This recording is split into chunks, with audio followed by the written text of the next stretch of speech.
Sweet corn pulao. ಎಣ್ಣೆ, ಈರುಳ್ಳಿ, ಹಸಿಮೆಣಸಿನ್ಕಾಯಿ, ಕೊತ್ತಂಬರಿ ಸೊಪ್ಪು, ಕರಿಬೇವು, ಕ್ಯಾರೆಟ್, ಬೀನ್ಸ್, ಮೆಕ್ಕೆಜೋಳ ಅಥವಾ ಸ್ವೀಟ್ ಕಾರ್ನ್ ಅಂತಾರಲ್ಲ, ಲವಂಗ, ಏಲಕ್ಕಿ, ಶುಂಠಿ ಬೆಳ್ಳುಳ್ಳಿ ಪೇಸ್ಟ್ ಹಾಕೇ ಇಲ್ಲ, ಬೇಡ, ಅದು ಸ್ಕಿಪ್ ಮಾಡಿ. Thanks for watching, please subscribe. Sweet corn ಮೆಕ್ಕೆಜೋಳ ಒಮ್ಮೆ ಟ್ರೈ ಮಾಡಿ ನೋಡಿ. ಕುಕ್ಕರ್, ಎಣ್ಣೆ,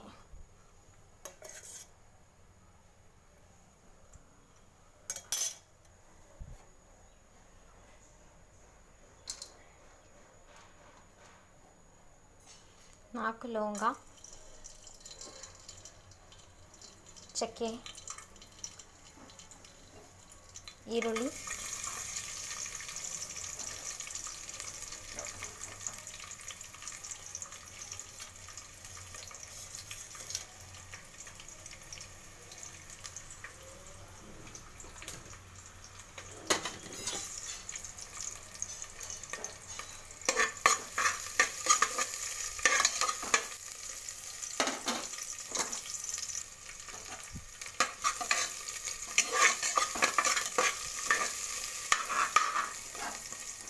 ನಂತರ ಜೋಳ, ಸ್ವೀಟ್ ಕಾರ್ನ್ ಜೋಳ, ಎಣ್ಣೆ,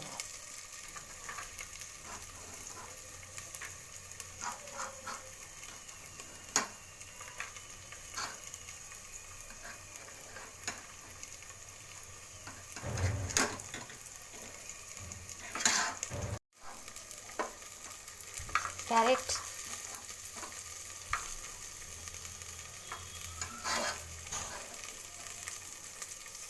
ಟೊಮಾಟೊ ಚೆನ್ನಾಗಿ ಬಾಡಿಸ್ಬೇಕು. ಶುಂಠಿ ಬೆಳ್ಳುಳ್ಳಿ ಪೇಸ್ಟ್ ಬೇಕಂದರೆ ಹಾಕೊಳ್ಳಿ, ನಾನು ಹಾಕ್ತಾ ಇಲ್ಲ. ನಂತರ ರುಚಿಗೆ ತಕ್ಕಷ್ಟು ಹಳ್ಳುಪ್ಪು ಹಾಕಿ ಅಡುಗೆ ತುಂಬ ಟೇಸ್ಟ್ ಬರುತ್ತೆ. ನೈಸ್ ಉಪ್ಪಿಗಿಂತ ಹಳ್ಳುಪ್ಪಿಗೆ ಅಡುಗೆ ಟೇಸ್ಟ್ ಬರುತ್ತೆ. ಚೆನ್ನಾಗಿ ಒಂದ್ಸಲ ಮಿಕ್ಸ್ ಮಾಡಿ. ನಂತರ ಅಕ್ಕಿ, ಈ ಗ್ಲಾಸಿಂದ ಒಂದು ಗ್ಲಾಸಿಂದ ಅಕ್ಕಿ ತೊಗೊಂಡಿದ್ದೀನಿ. ನೀರು, ಇದರಿಂದ ಒಂದು ಅರ್ಧ ನೀರು ಸಾಕಷ್ಟೇ, ಯಾಕೆಂದರೆ ಅಕ್ಕಿ ಒಂದು 15-20 ನಿಮಿಷ ನೆನೆಸಿರ್ಬೇಕಲ್ಲ ಅಕ್ಕಿ, ಹಾಗಾಗಿ ಅರ್ಧ ಗ್ಲಾಸ್ ನೀರು ಸಾಕಷ್ಟೇ. ಚೆನ್ನಾಗಿ ತಿರ್ಸಿ.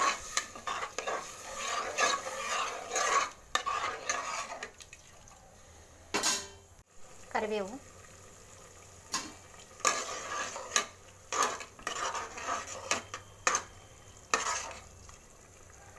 ಮುಚ್ಚಳ ಮುಚ್ಚಿ 2 ವಿಸಿಲ್ ಹೊಡೆಸ್ಕೊಂಡ್ರೆ ಸಾಕು.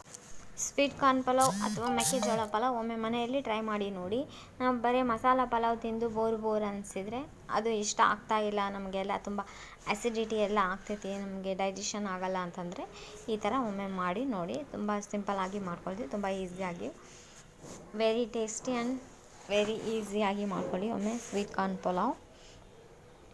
Please, thanks for watching, please subscribe my channel. Like, share, comment, subscribe. Please like, share, comment, subscribe.